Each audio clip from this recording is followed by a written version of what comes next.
You know how you keep saying you want to do coupley things now that we're officially in like? Well, it's mostly been you that's been saying that, but you're really cute when you talk, so continue. Welcome to MsMojo, and today we're counting down our picks for the top 10 sitcom stars who fell in love on set. They tried to keep us apart, but they couldn't. It was like destiny. Keep talking about Captain Kirk and we're all gonna stop. Message received. Thanks, Greg. You're the greatest brother a girl ever had. For this list, we're looking at sitcoms only. That means no dramedies and no dramas, teen or otherwise. HR might have a policy against you dating at work, but we don't think they'll mind if you leave a quick comment on your lunch break. Number 10, Will Smith and Jada Pinkett Smith, the Fresh Prince of Bel-Air. We're getting married in September. Fans of the Fresh Prince of Bel-Air may be wondering how Will and Jada made it on this list, given that Jada was never on the show. Well, what you may not know is that Pinkett Smith actually auditioned in 1994 to play Will's girlfriend. But she was too short, and the role ended up going to Nia Long. Who the man? Soon after their meeting at the audition, Will saw Jada on a different world and knew she was the one for him. What kind of girl do you think I am? However, he was married to Cherie Zampino at the time and only pursued Jada once Zampino had ended things. And on December 31st, 1997, Will and Jada got jiggy with it in holy matrimony. Getting jiggy with it. Number 9, Kat Dennings and Nick Zano, two broke girls. See, it's hot again because we broke up. In 2011, Zano broke up with Haley Duff, and a couple of months later rebounded into a relationship with Dennings, whom he met on the set of Two Broke Girls. On the show, Dennings' character Max and her friend Johnny, played by Zano, have more than just friendly feelings towards each other. So clearly you don't know how to seize an opportunity.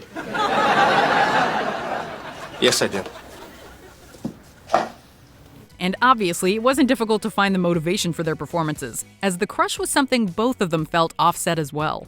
Kat and Nick dated for a little while, and around the same time their on-set characters decided to end their romantic involvement, so did they. So, we're cool?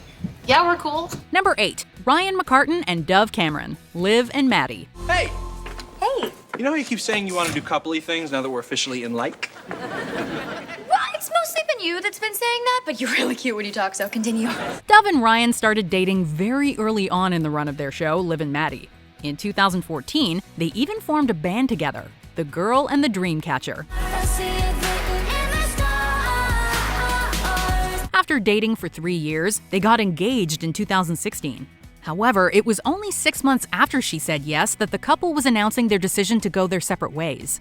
Cameron was 20 years old when she and McCartan split. As she told 17, quote, "It was my first ever real relationship, and it was on-screen and off-screen. A lot of what I went through in that first relationship, the very low lows, I did not make public." And that is how I do. Number 7, BJ Novak and Mindy Kaling, The Office. Gonna be close quarters. Gonna be a lot of tension. On The Office, Ryan and Kelly's romance was very much an art imitating life situation.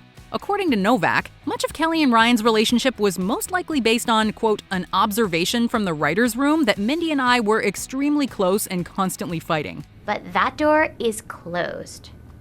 what are we doing? This is snore out. BJ and Mindy dated on and off for a few years, and while lots of celebrity couples claim they are still friends after they break up, with Novak and Kaling, it isn't just talk. They're still so close that many people continue to wonder if they're romantically involved. Kaling described their friendship to InStyle magazine as, quote, "romantically charged camaraderie with loud arguments." Sounds like best friends to us. I have a few things to say to you. And please don't interrupt. I wasn't going to interrupt. Yeah, but you do a lot, so just don't. Number 6, Megan Fox and Brian Austin Green, Hope and Faith. Brian Austin Green is not my boyfriend, and this is his house, not mine. When Brian Austin Green agreed to guest star on the ABC sitcom Hope and Faith in 2004, he probably didn't expect to meet his future wife, but that is exactly what happened. Megan Fox was 18 and hadn't watched Beverly Hills 90210, but she did know, as she put it, quote, "that he was gorgeous, and I wanted to get to know him better." Ooh, who's that hot guy in the picture? That is Brian Austin Green. The two dated on and off for years and got married in 2010. Their marriage, like their time dating, also had some off-again moments. They separated in 2015, but by 2016, Fox was pregnant with their third son, and the couple was back together.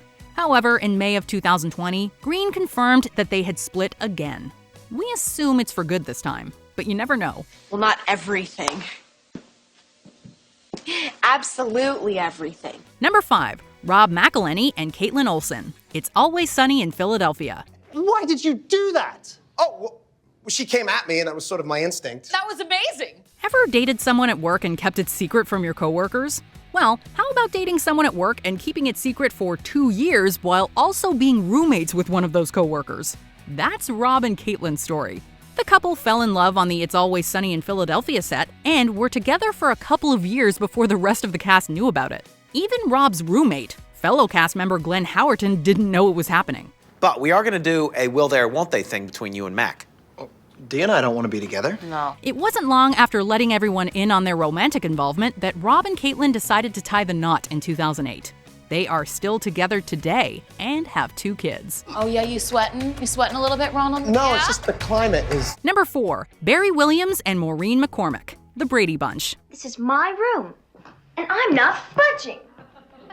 And I say it's my room, and I'm not budging. Warning, you might never be able to watch The Brady Bunch with innocent joy again after you hear about the backstage lust between Williams and McCormick. Thanks, Craig. You're the greatest brother girl ever had. On screen, they played siblings, but behind the camera, the attraction was electric. After years of flirting, the pair shared their first kiss behind the scenes during the filming of the Brady's in Hawaii episodes. Look, Hawaii. And things heated up even more when they returned to the mainland. In her book, McCormick opened up about filming the season 4 finale, writing, quote, "I couldn't read the word bedroom in the script without conjuring up fantasies of the 2 of us. It was as if bedroom had turned into a code word for something illicit and wonderful." I didn't realize the room meant that much to you. Well, it does. Puts a whole new spin on Marsha, Marsha, Marsha, doesn't it? Well, all I hear all day long at school is how great Marsha is at this or how wonderful Marsha did that. Marsha, Marsha, Marsha. Number 3. Johnny Galecki and Kaley Cuoco. The Big Bang Theory. Hi. We don't mean to interrupt. We live across the hall. For the first couple of seasons of The Big Bang Theory, Leonard spent most of his time pining for Penny. However, behind the scenes, Galecki and Cuoco were doing more than just pining. Leonard, you're back. Yeah, I just stopped by to say... The couple dated for a couple of years. But in an ironic twist of fate, as their off-screen romance was ending, on-screen, Leonard and Penny were just getting warmed up, which could have been oh so awkward. But Kaley said in 2020 that, quote, "Luckily, Johnny and I came out of it so brilliantly. I remember when we broke up, obviously it was a little sensitive for a minute, but I remember those weeks that Chuck had written these episodes where all of a sudden our characters were sleeping together like every other second." Watch this.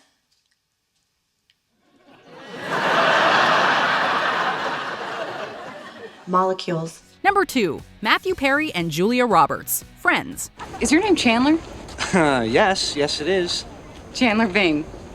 Do you know me, or are you just really good at this game? Friends was a phenomenon like few other shows have been, and it changed the lives of its 6 lead actors forever. Just think, in 1994, prior to the airing of the pilot episode, most people wouldn't have been able to pick Matthew Perry out of a lineup, unless maybe they were big fans of his one appearance on Who's the Boss or his 3-episode arc on Growing Pains. Listen, could you do the talking when my dad gets here? I mean, you could probably get me a new car. But just 1 year later, he was dating one of the biggest stars of the decade. Julia Roberts guest starred in the Friends episode that aired on NBC after the 1996 Super Bowl, and her time on set led to a very funny episode and a brief romance with Perry. Yes, back then I used humor as a defense mechanism.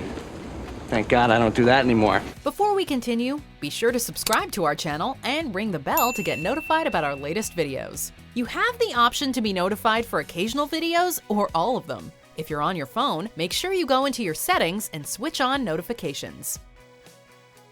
Number 1. Michael J. Fox and Tracy Pollan. Family Ties. Yes. Excuse me. In love, like in comedy, timing is everything. Not to say there wasn't an off-screen attraction between the on-screen Family Ties couple, but both actors were in relationships at the time. Fox was taking the good and the bad with Nancy McKeon, and Pollan was footloose and fancy-free with Kevin Bacon. Cut to a couple of years later on the set of the film Bright Lights, Big City. Drive safe. They were both single, and as Fox said in a 1989 interview, quote, "It sounds really horrible, but it was one of those things. Someone goes, 'Did you hear that so-and-so aren't together anymore?' And you go, that's too bad. Where's the phone?" They were engaged 7 months later and have been married for over 30 years. Oh, I see. And you know what type I am. I mean, you got me all figured out. Well, let me take a shot. Do you agree with our picks? Check out this other recent clip from MsMojo. And be sure to subscribe and ring the bell to be notified about our latest videos.